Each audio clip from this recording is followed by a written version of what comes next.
A holy-minded man of good renown there was, and poor the parson to a town.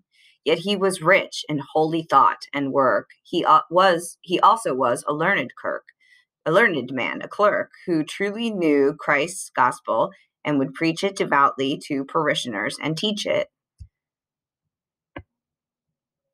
Benign and wonderfully diligent and patient when adversity was sent. For he so proved in much adversity, he hated cursing to extort a fee. Nay, rather, he preferred beyond a doubt giving poor parishioners round about, both from church offerings and his property.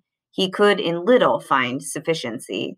Wide was his parish, with houses far asunder, yet he neglected not in rain or thunder, in sickness or in grief, to pay a call on the remotest, whether great or small, upon his feet, and in his hand a stave.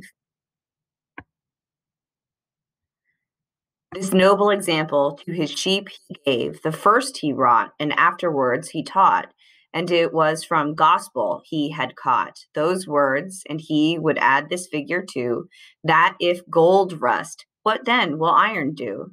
For if a priest be foul in whom we trust, no wonder that a common man should rust. And shame it is to see, let priests take stock, a shitten shepherd and a snowy flock.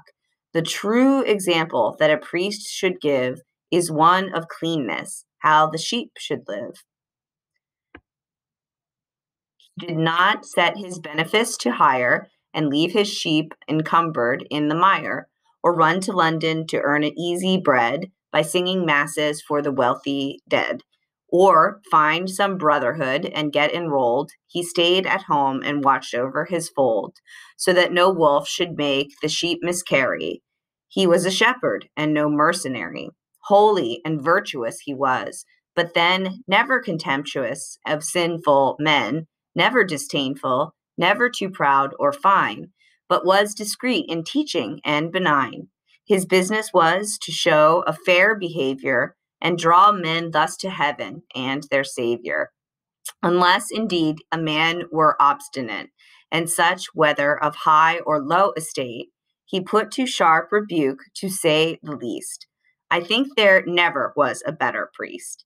He sought no pomp or glory in his dealings, no scrupulosity had spiced his feelings.